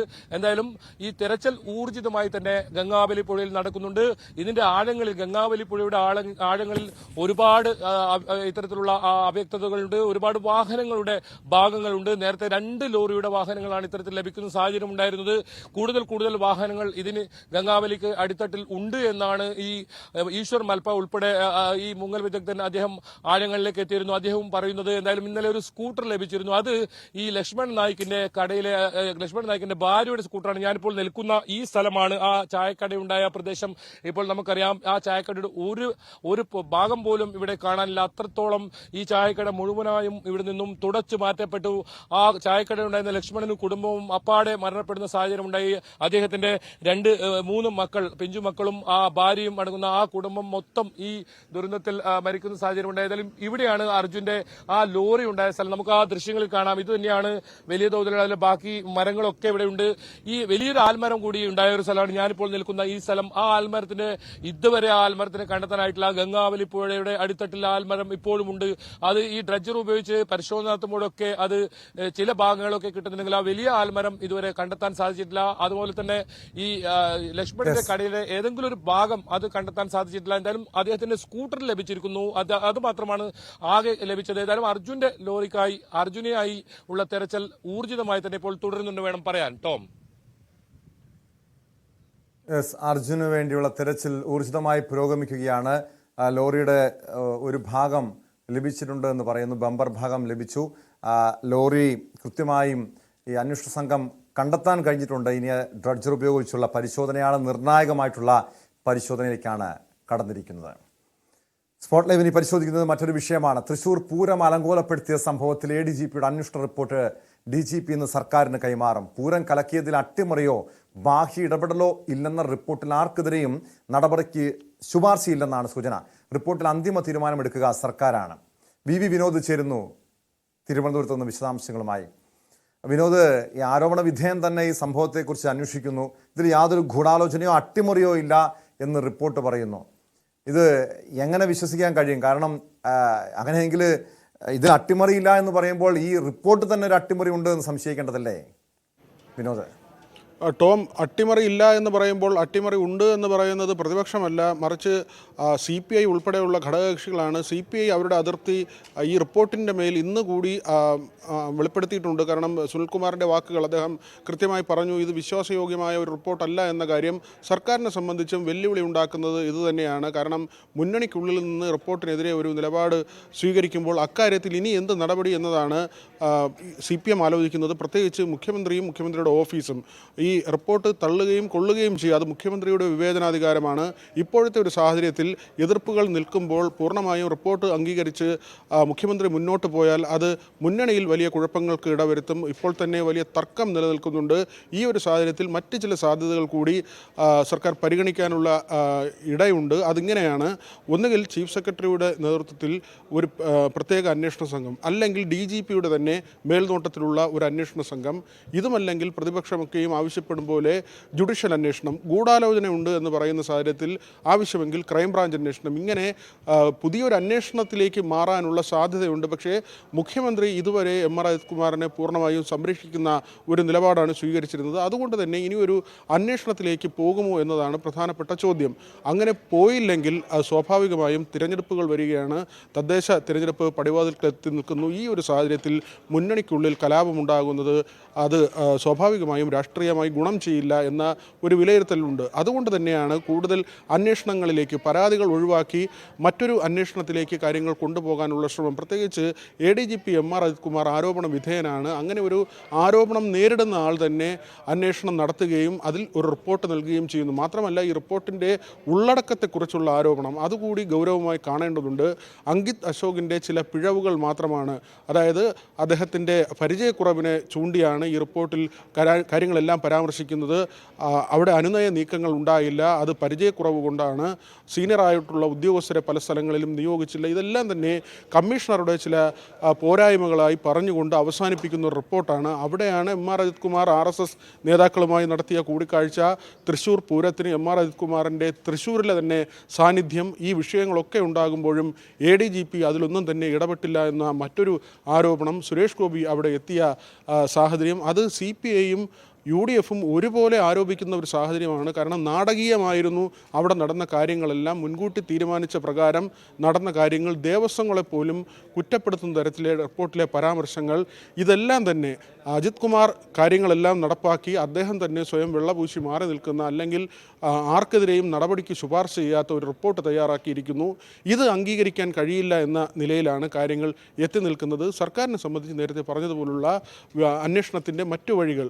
മറ്റൊരു കാര്യം കൂടി ചൂണ്ടിക്കാണിക്കപ്പെടുന്നത് EP ജയരാജൻ എങ്ങനെയാണ് മുന്നണി കൺവീനർ സ്ഥാനത്ത് നിന്ന് പുറത്തു പോയത് എന്നതുമായി ബന്ധപ്പെട്ടാണ്. കാരണം അദ്ദേഹം ഒരു BJP നേതാവിനെ കണ്ടതിൻ്റെ പേരിൽ മാത്രമാണ് അദ്ദേഹത്തിനെതിരെ വലിയ വിമർശനം ഉയരുകയും പിന്നീട് അദ്ദേഹം പുറത്തു പോകേണ്ടി വന്നത്. പ്രകാശ് ജാവദേക്കർ തൻ്റെ മകൻ്റെ പിറന്നാളുമായി ബന്ധപ്പെട്ട് വീട്ടിലേക്ക് വരികയും അപ്പോൾ തന്നെ താൻ പുറത്തേക്ക് പോവുകയും ചെയ്തു എന്ന കാര്യമാണ് EP വെളിപ്പെടുത്തിയത്. ഈ തീവ്രത എന്ന ഒരു കാര്യമുണ്ട്, ഒരു പ്രയോഗമുണ്ട്. അങ്ങനെയാണെങ്കിൽ BJP നേതാവിനെ കണ്ടപ്പോൾ അങ്ങനെ ഒരു നടപടിയാണെങ്കിൽ അവരുടെ സംഘടനാ സംവിധാനമായ RSS ആണ് അവരുടെ ബ്ലഡ് എന്ന് പറയുന്നത്. അങ്ങനെ RSSൻ്റെ നേതാക്കളെ കൃത്യമായ ഇടവേള, 10 ദിവസത്തെ ഇടവേളയിൽ കണ്ടെങ്കിൽ എന്ത് നടപടിയാണ് എടുത്തത്, എന്തിനാണ് ADGP അങ്ങനെ ഒരു കൂടിക്കാഴ്ച നടത്തിയത് എന്നതിന് ഇതുവരെയും ഒരു മറുപടിയില്ല. ദത്താത്രേയയെ കണ്ടതും റാംമാധവനെ കണ്ടതും മറ്റ് ചിലരെയും കൂട്ടിയാണ് എന്ന വിവരങ്ങളും പുറത്തു വന്നിരുന്നു. എന്ത് അടിസ്ഥാനത്തിലാണ് അങ്ങനെ ഒരു കൂടിക്കാഴ്ച നടന്നത്? അതിലൊരു വിശദീകരണം, തൃപ്തികരമായൊരു വിശദീകരണം നൽകാൻ സർക്കാരിനോ ADGPക്കോ കഴിഞ്ഞിട്ടില്ല. വ്യക്തിപരമായ കാര്യങ്ങൾക്കാണെങ്കിൽ പോലും അത് സർവീസ് ചട്ടങ്ങളുടെ ലംഘനമാണ്. ഇക്കാര്യത്തിൽ ഇതുവരെയും യാതൊരു വിശദീകരണം നൽകാൻ പോലും ADGPക്കോ സർക്കാരിനോ കഴിഞ്ഞിട്ടില്ല. അതോടൊപ്പം അറിയേണ്ടത് വിനോദ്, ഈ ADGP MR അജിത് കുമാറിനെതിരായിട്ടുള്ള മറ്റ് ആരോപണങ്ങളിലെ, മറ്റു പരാതികളിലെ, PV അൻവറിന്റെ മറ്റു പരാതികളിലെ അന്വേഷണം ഇപ്പോൾ ഏത് ഘട്ടത്തിലെത്തിയിരിക്കുന്നു? PV അൻവറിന്റെ മൊഴിയെടുത്തിരുന്നു, 2 ഘട്ടമായി എടുത്തു. MR അജിത് കുമാറിന്റെ മൊഴിയെടുത്തു. ഇനി അന്വേഷണ സംഘത്തിന്റെ അടുത്ത നീക്കം എന്താണ്? ഇപ്പോൾ ഈ അന്വേഷണം എവിടം വരെ എത്തിയിരിക്കുന്നു വിനോദ്? അവിടെയും ചില ആരോപണങ്ങളാണ് ഉയരുന്നത് ടോം. കാരണം മുഖ്യമന്ത്രിയുടെ ഏറ്റവും ഒടുവിലത്തെ വാർത്താ സമ്മേളനം അദ്ദേഹം പൂർണ്ണമായും എം.ആർ. അജിത്കുമാറിനെയും പി ശശിയെയും സംരക്ഷിച്ചു എന്ന് മാത്രമല്ല, അവരെ സംരക്ഷിക്കാൻ ഓരോ സ്റ്റെപ്പും ഓരോ വാചകങ്ങളും പറയുമ്പോഴും അവിടെയെല്ലാം തന്നെ പി.വി. അൻവറിനെ തള്ളിക്കൊണ്ടാണ്. ഏറ്റവും ഒടുവിൽ മലപ്പുറത്തെ സ്വർണ്ണക്കടത്ത് കേസുകളും അവിടെ നിന്ന് പിടികൂടിയ സ്വർണത്തിൻ്റെ കണക്കും ഉൾപ്പെടെ പറയുന്നുണ്ട്. മാത്രമല്ല, പോലീസിനെ നിഷ്ക്രിയമാക്കി സ്വർണ്ണക്കടത്തുകാരെ സഹായിക്കാനുള്ള നീക്കമാണെങ്കിൽ അതിനെ അനുവദിക്കില്ല എന്ന കാര്യം കൂടി മുഖ്യമന്ത്രി പറഞ്ഞു വെക്കുമ്പോൾ സ്വർണ്ണക്കടത്ത് സംഘങ്ങൾക്ക് വേണ്ടി പ്രവർത്തിക്കുന്ന ആളായി അൻവർ മാറുന്നു. ആ വരികൾക്കിടയിൽ ആ നിലയ്ക്ക് വായിച്ചെടുക്കാം. മാധ്യമപ്രവർത്തകർ ചോദിക്കുമ്പോൾ പോലും മുഖ്യമന്ത്രി പറഞ്ഞ് അവസാനിപ്പിച്ചത് അങ്ങനെയാണ്. അത് നിങ്ങൾക്ക് ഇഷ്ടമുള്ള തരത്തിൽ വ്യാഖ്യാനിക്കാം എന്നതാണ്. അതായത് അൻവറിൻ്റെ വാദങ്ങൾ പൂർണ്ണമായി തള്ളിക്കളഞ്ഞുകൊണ്ടാണ് പി ശശിയെയും അതോടൊപ്പം തന്നെ ADGP എം.ആർ. അജിത്കുമാറിനെയും മുഖ്യമന്ത്രി സംരക്ഷിച്ചത്. അതുകൊണ്ട് തന്നെ ഈ അന്വേഷണം ഒരു മുൻവിധിയോടുകൂടി ഉള്ളതാകും എന്ന ആരോപണവും വരുന്നുണ്ട്. അല്ലെങ്കിൽ അന്വേഷണ സംഘത്തിന് സ്വതന്ത്രമായി പ്രവർത്തിക്കാൻ കഴിയാത്ത സാഹചര്യം ഉണ്ടാകുമെന്ന വിലയിരുത്തൽ.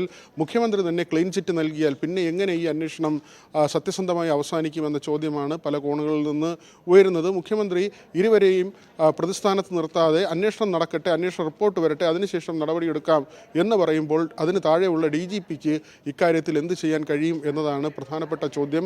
മാത്രമല്ല, RSS നേതാക്കളെ കണ്ടതുമായി ബന്ധപ്പെട്ട അന്വേഷണത്തിന് ഇതുവരെ പ്രത്യേകിച്ചൊരു ഉത്തരവ് ഇറക്കിയിട്ടില്ല. ഇടതുമുന്നണി യോഗത്തിൽ മുഖ്യമന്ത്രി നൽകിയ ഉറപ്പാണത്.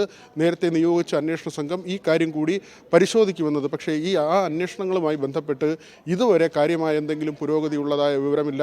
വിജിലൻസ് അന്വേഷണത്തിനും സർക്കാർ നിർദ്ദേശം നൽകിയിരുന്നു. അത് സംബന്ധിച്ച ഉത്തരവും പുറത്തിറങ്ങി. അജിത് കുമാറിൻ്റെ അനധികൃത സ്വത്ത് സമ്പാദനവുമായി ബന്ധപ്പെട്ട കാര്യങ്ങളാണ് അതിൽ പരിശോധിക്കുന്നത്. കവടിയാറിലെ വീട് നിർമ്മാണം ഉൾപ്പെടെയുള്ള കാര്യങ്ങളുണ്ട്. യൂട്യൂബ് ചാനൽ ഉടമയിൽ നിന്ന് 1.5 കോടി രൂപ കോഴ വാങ്ങി കേസുകൾ ഒതുക്കാൻ ശ്രമിച്ചുവെന്ന ആരോപണം. ഇതിലൊക്കെയും വിജിലൻസ് അന്വേഷണം നടക്കുന്നുണ്ട്. ഇതിന് പുറമെയാണ് RSS കൂടിക്കാഴ്ചയുമായി ബന്ധപ്പെട്ട കാര്യങ്ങൾ വലിയൊരു വിവാദമായി വന്നത്. പക്ഷേ ഈ ഘട്ടം വരെയും ആരോപണത്തിൻ്റെ പേരിൽ ഒരു സ്ഥാനത്തിരിക്കുന്ന ആളെ ഒഴിവാക്കാൻ കഴിയില്ല എന്ന നിലപാടിൽ തന്നെയാണ് മുഖ്യമന്ത്രി ഉള്ളത്. അതുകൊണ്ട് തന്നെയാണ് ഇപ്പോൾ അജിത് കുമാറിൻ്റെ റിപ്പോർട്ട് അത് മുഖ്യമന്ത്രി ഏത് നിലയ്ക്ക് സ്വീകരിക്കും പൂർണ്ണമായും. കാരണം മുഖ്യമന്ത്രി ഒരു വശത്ത് സംരക്ഷിക്കുന്നു, മറുവശത്ത് RSS പോലും ഈ ആരോപണത്തിൻ്റെ നിഴലിൽ നിൽക്കുന്നു. പക്ഷെ എന്തുകൊണ്ടാണ് വിനോദ് പ്രതിപക്ഷം കോൺഗ്രസ് ഈ വിഷയത്തെ ഒരു സർക്കാരിനെതിരായിട്ടുള്ള ഒരു പ്രധാനപ്പെട്ട ആയുധമാക്കാത്തത്? കാരണം ഒരു പ്രസ്താവനയ്ക്കപ്പുറം ശക്തമായ പ്രതിഷേധം ആദ്യ ദിവസങ്ങൾ ഉണ്ടായിരുന്നു. പിന്നീട് ഇപ്പോൾ പ്രതിപക്ഷ പാർട്ടികളുടെ ഭാഗത്തുനിന്ന്, യുവജന സംഘടനയുടെ ഭാഗത്തുനിന്നും അങ്ങനെ ശക്തമായ ഒരു പ്രതിഷേധം പോലും ഉണ്ടാകുന്നില്ലല്ലോ വിനോദ്. തീർച്ചയായും അതും അത്ഭുതപ്പെടുത്തുന്ന ഒരു കാര്യമാണ്. സംസ്ഥാനത്ത് ഇത്ര ഒരു സങ്കീർണമായ സാഹചര്യം, ഒരു ADGPക്കെതിരെ ആരോപണങ്ങൾ വരുന്നു, അത് ഭരണപക്ഷ MLA ആരോപണം ഉന്നയിക്കുന്നു, അതിനപ്പുറത്തേക്ക് RSS കൂടിക്കാഴ്ചയുമായി ഉള്ള ബന്ധം വരുന്നു. അവിടെ ആരോപണം ഉന്നയിക്കുന്നത് CPI ആണ്. അതായത് സർക്കാരിനുള്ളിൽ നിന്ന് തന്നെ എതിർപ്പുകൾ ഉയരുമ്പോഴും പ്രതിപക്ഷം എന്തുകൊണ്ട് ഇങ്ങനെ ഒരു നിലപാട് സ്വീകരിക്കുന്നു എന്നതും ചോദ്യചിഹ്നമാണ്. അല്ലെങ്കിൽ എന്തുകൊണ്ട് ഒരു പ്രസ്താവന യുദ്ധങ്ങൾ അല്ലെങ്കിൽ പ്രസ്താവന നടത്തി പ്രധാനപ്പെട്ട നേതാക്കൾ പോകുന്നതല്ലാതെ മറ്റൊരു നിലപാടിലേക്ക്, സർക്കാരിനെതിരെയുള്ള സമരത്തിലേക്കോ മറ്റോ ഇതുവരെ പോയിട്ടില്ല. തൃശ്ശൂരിൽ ഒരു വിശദീകരണ യോഗം വിളിക്കും എന്നത് മാത്രമാണ് ഇതുവരെ അറിയിച്ചിട്ടുള്ള കാര്യം. മറ്റൊന്ന്, അടുത്ത മാസം 4-ന് നിയമസഭാ സമ്മേളനം തുടങ്ങുകയാണ്. ഒരുപക്ഷെ സഭയ്ക്കകത്തും പുറത്തും ഈ വിഷയം ഉയർത്തിക്കൊണ്ടുവരും. പ്രത്യേകിച്ച് പി.വി. അൻവർ ഇപ്പോൾ മുന്നണി വിട്ടുപോകുന്ന കാര്യം അദ്ദേഹം ഇല്ല എന്ന കാര്യം പറഞ്ഞു കഴിഞ്ഞു. ശശിക്കെതിരെയും അതോടൊപ്പം തന്നെ അജിത് കുമാറിനെതിരെയും പ്രത്യേകിച്ച് പരസ്യ പ്രസ്താവനകളുമായി താൻ ഉണ്ടാകില്ല എന്ന കാര്യം കൂടി പറഞ്ഞു. പക്ഷേ അങ്ങനെയാണെങ്കിൽ പോലും നിയമസഭയ്ക്കുള്ളിൽ ചോദ്യങ്ങൾ ഉയരും.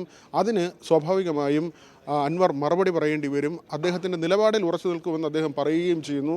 അങ്ങനെയാണെങ്കിൽ സർക്കാർ കൂടുതൽ പ്രതിസന്ധിയിലേക്ക് പോകുന്നൊരു നിലയുണ്ടാകും. അത് സഭയ്ക്കുള്ളിലാണ്. അത് സ്വാഭാവികമായും പെട്ടെന്ന് മറുപടികൾ പറയേണ്ട ഒരു സാഹചര്യം കൂടി ഉണ്ടാക്കും. കാരണം ചോദ്യങ്ങൾ പ്രതിപക്ഷത്തിൻ്റെ ഭാഗത്തു നിന്ന് വരികയും അൻവർ പറയുന്ന നിലപാട് അല്ലെങ്കിൽ അൻവറിൻ്റെ വാക്കുകൾ അതെല്ലാം തന്നെ വളരെ പ്രാധാന്യമർഹിക്കുന്നതാകും. അതിന് അവിടെ സഭയിൽ ഉള്ള പ്രധാനപ്പെട്ട ആളുകൾ, മുഖ്യമന്ത്രി അടക്കമുള്ളവർ അതിന് അപ്പോൾ തന്നെ മറുപടികൾ നൽകേണ്ടി വരും. ഇതെല്ലാം തന്നെ സർക്കാരിനെ സംബന്ധിച്ച് സങ്കീർണമായ ഒരു സാഹചര്യത്തിലേക്ക് കൊണ്ടുപോകുന്ന നിലയാണ്. സഭാ നടപടികൾ നടക്കുമ്പോൾ അല്ലെങ്കിൽ സഭാ സമ്മേളനം നടക്കുമ്പോൾ നമുക്കറിയാം പല വിഷയങ്ങളിലും സഭയ്ക്കകത്തും പുറത്തുമായാണ് പ്രതിപക്ഷത്തിൻ്റെ സമരങ്ങൾ ഉണ്ടാകുക. ഏതായിരുന്നാലും ഈ നിമിഷം വരെ അങ്ങനെ ഒരു സമരത്തിലേക്ക്, ശക്തമായ സമരപരിപാടിയിലേക്ക് പ്രതിപക്ഷം നീങ്ങിയിട്ടില്ല. അതും ശ്രദ്ധേയമായ ഒരു കാര്യമാണ് ടോം.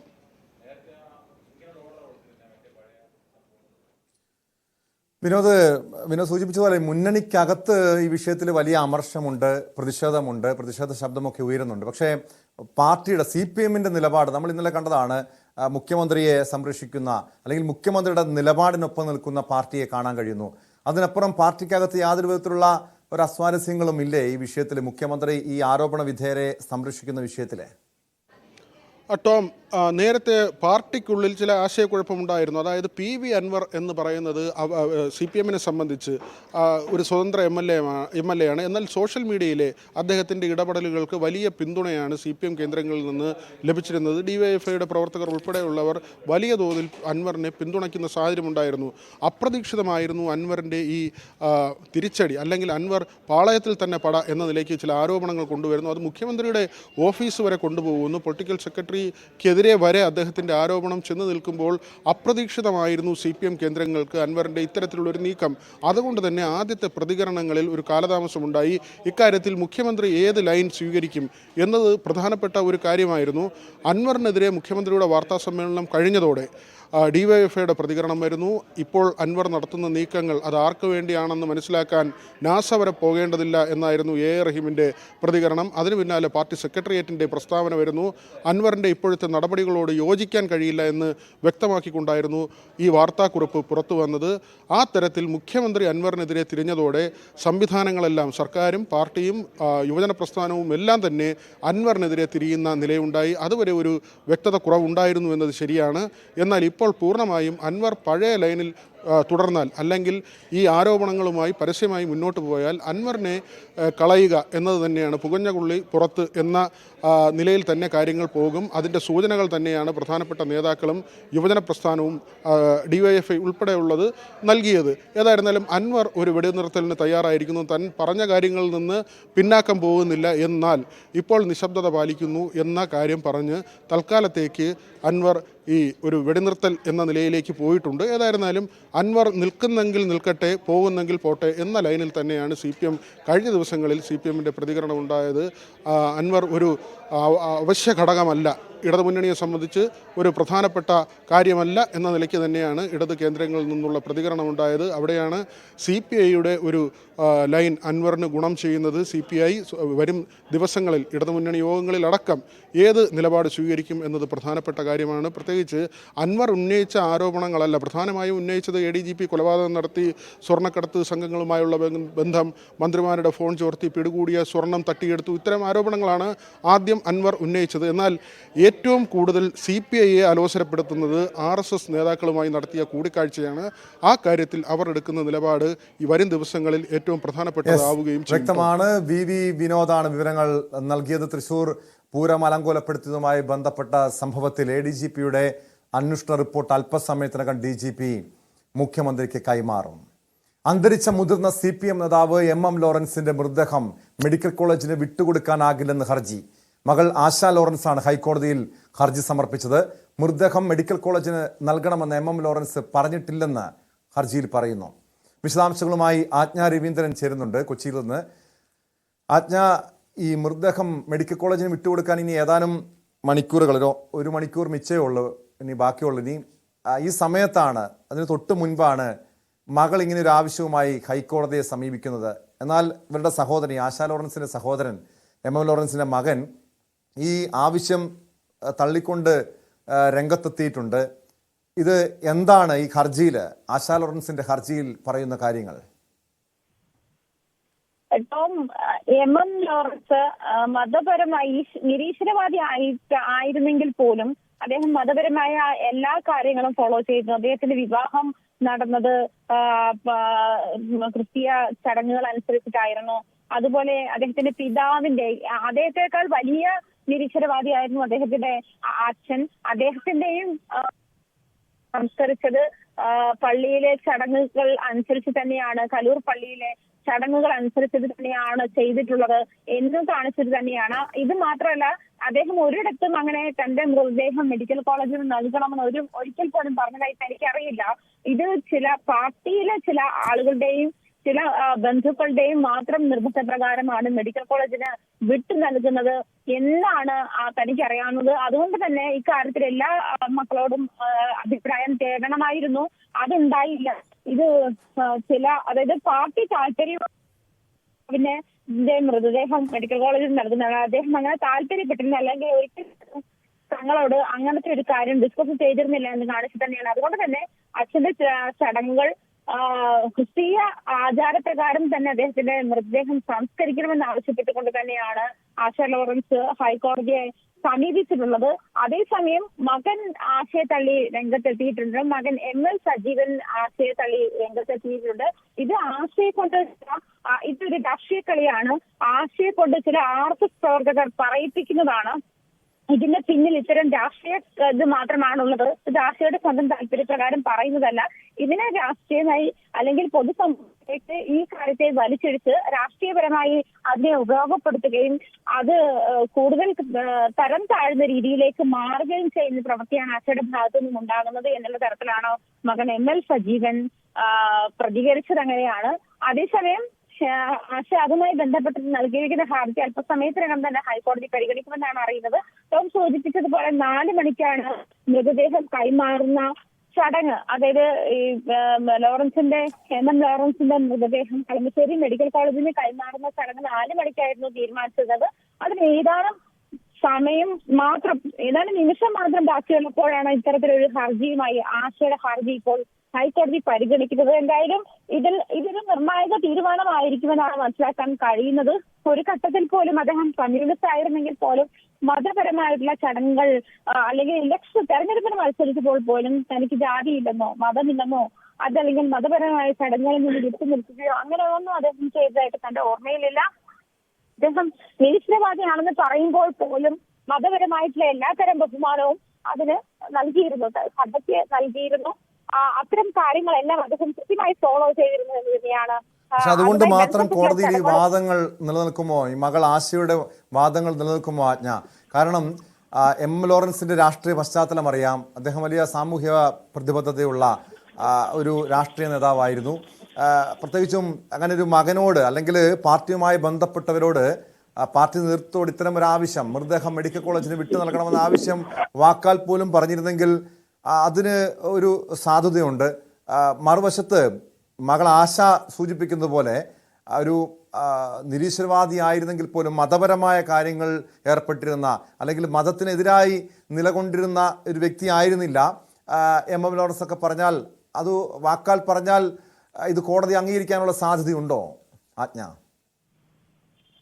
അതിന് സാധ്യത കുറവാണ് കേട്ടോ. കാരണം ഇപ്പുറത്തെ മകനാണ് അതേ ആവശ്യം ഉന്നയിച്ചിട്ടാണ് വരുന്നത്. അദ്ദേഹം ഇങ്ങനെ ചർച്ച ചെയ്തത്. അപ്പോൾ ഇതിനകത്തുള്ള ഒരു സാധ്യത അദ്ദേഹത്തിന്റെ പൊളിറ്റിക്കൽ വ്യൂ, അദ്ദേഹം ഈ ഇത്രകാലം M ലോറൻസ് എന്ന വ്യക്തി ഏത് തരത്തിലാണോ സമൂഹം അഡ്രസ് ചെയ്യപ്പെട്ടിരുന്നത് എന്നൊരു സാഹചര്യം കൂടി. അദ്ദേഹം ഒരു മുതിർന്ന കമ്മ്യൂണിസ്റ്റ് നേതാവാണ്. ഒരു കമ്മ്യൂണിസ്റ്റ് പശ്ചാത്തലത്തിൽ നിന്നിട്ട് ഇത്തരത്തിൽ എങ്ങനെയാണ് ഇത്തരം കാര്യങ്ങളെ നോക്കിക്കാണുന്നത്? അതായത് മതപരമായ കാര്യങ്ങൾക്ക് മതത്തെ മാറ്റി നിർത്തുന്നതായിരുന്നില്ല അദ്ദേഹത്തിന്റെ വ്യൂ. പക്ഷേ എന്ന് കരുതി അദ്ദേഹം വിശ്വാസി ആയിരുന്നോ എന്നൊരു കാര്യം കൂടി കണക്കിലെടുക്കേണ്ട ഒരു സാഹചര്യം കൂടിയുണ്ട്. ചിലപ്പോൾ മതപരമായ ചടങ്ങുകളിൽ പങ്കെടുത്തേക്ക പൊതുപ്രവർത്തകൻ എന്നുള്ള നിലയിൽ അത് എല്ലാവരും അത്തരം കാര്യങ്ങളിൽ ഇൻവോൾവ് ആകാറുമുണ്ട്. പൊതുപ്രവർത്തകൻ എന്നുള്ള നിലയിൽ മതപരമായ ചടങ്ങുകളിൽ പങ്കെടുത്തിട്ടുണ്ടാകാം. അതല്ലെങ്കിൽ മതപരമായ കാര്യങ്ങൾ അദ്ദേഹത്തിന്റെ അതായത് ഈ മക്കളെ എല്ലാവരെയും അവരുടെ തോന്നിയ വഴിക്ക്, അതായത് അവർക്ക് ജീവിക്കേണ്ട അവരുടെ ചോയ്സ് അനുസരിച്ച് വിട്ട ഒരാൾ കൂടിയാണ് അദ്ദേഹം.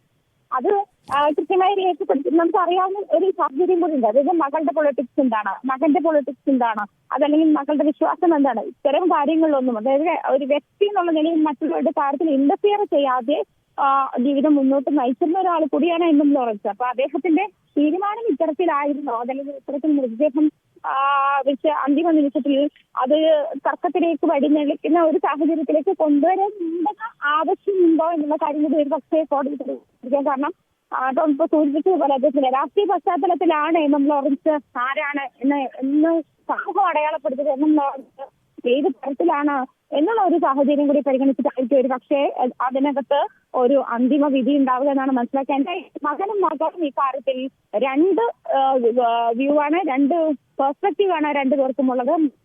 അച്ഛന്റെ തീരുമാനം ഇങ്ങനെ ആയിരുന്നു. തീർച്ചയായും, കാരണം ഒരു മൃതദേഹം മെഡിക്കൽ കോളേജിന് കൈമാറുക എന്നൊക്കെ പറയുമ്പോൾ ഏറ്റവും മാതൃകാപരമായിട്ടുള്ളൊരു നടപടിയാണ്.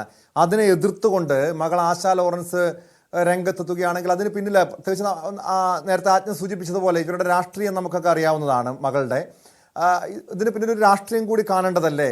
ഈ സഹോദരൻ സജീവൻ പറയുന്നത് പോലെ ഈ ആശയ്ക്ക് പിന്നിൽ മറ്റാരെങ്കിലും ഉണ്ട്, അതുകൂടി സംശയിക്കേണ്ടതല്ലേ ആജ്ഞ? അത്തരത്തിലാണ് മകന്റെ ആരോപണം. പക്ഷേ നേരത്തെയും കഴിഞ്ഞ ദിവസങ്ങളിലും ആശ ഇതുമായി ബന്ധപ്പെട്ട് ഒരു ഫേസ്ബുക്ക് പോസ്റ്റ് ഇട്ടിരുന്നു. അദ്ദേഹം, അതായത് അപ്പൻ ഒരു ഘട്ടത്തിലും മതത്തെ തള്ളി പറഞ്ഞിട്ടില്ല. അതുകൊണ്ട് അദ്ദേഹത്തിന്റെ സംസ്കാരം അത്തരത്തിൽ വേണം, അതായത് മതപരമായ ചടങ്ങുകൾ വേണമെന്ന് ആവശ്യപ്പെട്ടത്. പക്ഷേ അദ്ദേഹം അറിയപ്പെടുന്ന ഒരു കമ്മ്യൂണിസ്റ്റ് നേതാവാണ്. നമുക്കറിയാം ആശയുടെയും ആശ ലോറൻസിന്റെയും MM ലോറൻസിന്റെയും പൊളിറ്റിക്കൽ വ്യൂ എൻ്റയർലി ഡിഫറെന്റ് ആയിട്ടുള്ള ഒരു സാഹചര്യം കൂടിയാണ്. അപ്പോൾ അദ്ദേഹത്തിന്റെ ഈ പറഞ്ഞതുപോലെ അങ്ങനെ ഒരു സാഹചര്യം, അതായത് അദ്ദേഹത്തിന്റെ രാഷ്ട്രീയ എന്തായിരുന്നു, അദ്ദേഹം ഏത് സമൂഹത്തിൽ അടയാളപ്പെടുത്തിയിട്ടുള്ളത്, ഇത്തരം കാര്യങ്ങൾ ആശ ലോറൻസിന്റെ രാഷ്ട്രീയം എന്താണ്, അത് ഏത് തരത്തിലാണ് അടയാളപ്പെടുത്തുന്നത്, അതിൽ ഏത് തരത്തിലാണ് അവർ ഇത്തരം കാര്യങ്ങളിൽ ഇൻവോൾവ് ചെയ്യുന്നത് എന്നുള്ള സാഹചര്യം കൂടി ഇതിനകത്ത് ചേർത്ത് വായിക്കേണ്ടി വരുമെന്ന് തന്നെയാണ് ഇതിനകത്ത് ഒന്ന് മനസ്സിലാക്കാൻ കഴിയുന്നത്. എന്തായാലും ഈ ഇദ്ദേഹത്തിന്, അതായത് MM ലോറൻസ് അദ്ദേഹം മരിച്ച ദിവസം മുതൽ, മിനിയാന്ന് മുതൽ നമ്മൾ ഇങ്ങനെ തന്നെയാണ് മനസ്സിലാക്കുന്നത്. മെഡിക്കൽ കോളേജിന് മൃതദേഹം, കളമശ്ശേരി മെഡിക്കൽ കോളേജിന് മൃതദേഹം കൈമാറണം എന്ന് അദ്ദേഹം ആവശ്യപ്പെട്ടിരുന്നുവെന്നാണ്. അത് മുതിർന്ന പാർട്ടി നേതാക്കൾ തന്നെയാണ് ആ കാര്യം അറിയിച്ചിരുന്നത് എന്നൊരു ഇതുണ്ട്. പക്ഷേ പാർട്ടിയിൽ നിന്നും അദ്ദേഹത്തെ തരം താഴ്ത്തിയുന്ന സാഹചര്യത്തിൽ, അല്ലെങ്കിൽ അതേ തുടർന്ന് പാർട്ടിയിൽ നിന്നും അദ്ദേഹം നേരിടേണ്ടിയിരുന്ന കടുത്ത വിഭാഗീയതയുടെ ഭാഗമായിട്ട് ആജ്ഞയിലേക്ക് വരാം. ഇപ്പോൾ CPM നേതാവ് KS അരുൺകുമാർ ചേരുന്നുണ്ട്. ശ്രീ അരുൺകുമാർ, ഇത്തരമൊരു നീക്കം, പ്രത്യേകിച്ചും MM ലോറൻസിനെ പോലെ ഒരു കമ്മ്യൂണിസ്റ്റ് പാർട്ടിയുടെ ഒരു മുതിർന്ന നേതാവിൻ്റെ മൃതദേഹം മെഡിക്കൽ കോളേജിന് കൈമാറുന്നത് എതിർത്ത് മകൾ രംഗത്തെത്തുന്നു. സഹോദരൻ തന്നെ പറയുന്നുണ്ട് ഇതിന് പിന്നിൽ രാഷ്ട്രീയമുണ്ട് എന്ന്. അങ്ങനെ നിങ്ങൾ പാർട്ടി സംശയിക്കുന്നുണ്ടോ? ശ്രീ MM ലോറൻസ് സഖാവ് ജീവിച്ചിരിക്കുമ്പോൾ തന്നെ അദ്ദേഹം കൃത്യമായി അദ്ദേഹത്തിന്റെ ഇംഗിതം പറഞ്ഞിട്ടുണ്ട്. അദ്ദേഹത്തിന്റെ മരണശേഷം ഡെഡ് ബോഡി മെഡിക്കൽ കോളേജിന് കൈമാറണമെന്ന്. അത് അദ്ദേഹത്തിന്റെ മകനടക്കം സാധൂകരിച്ചിട്ടുണ്ട്. അതാണ് പാർട്ടിയുടെ മുന്നിലും കൃത്യമായിട്ട് തന്നെ പറഞ്ഞിട്ടുണ്ട്. അതിന്റെ അടിസ്ഥാനത്തിൽ അദ്ദേഹത്തിന്റെ ആഗ്രഹം സഫലീകരിക്കാൻ വേണ്ടിയിട്ടാണ് ഇന്ന് 4 മണിക്ക് മെഡിക്കൽ കോളേജിന് മൃതശരീരം കൈമാറാൻ വേണ്ടി തീരുമാനിച്ചത്. ഇതിനിടയിൽ മകൾ ഹൈക്കോടതിയിൽ പോയി ഒരു റിട്ട് പെറ്റീഷൻ കൊടുത്തു എന്നുള്ളൊരു വാർത്ത കേട്ടു. അതില് കോടതിയുടെ പരിഗണനയിലാണ്. അപ്പൊ ആ സാഹചര്യത്തിൽ അതിന്റെ മെറിറ്റിലേക്ക് ഞാൻ കടക്കുന്നില്ല. ഏതായാലും പ്രിയപ്പെട്ട സഖാവിന്റെ ആഗ്രഹം സഫലീകരിക്കാൻ വേണ്ടിയിട്ടാണ് പാർട്ടി ആലോചിച്ചതും അത് നടപ്പാക്കാൻ വേണ്ടിയിട്ടാണ് പാർട്ടി മുന്നോട്ട് പോകുന്നതും.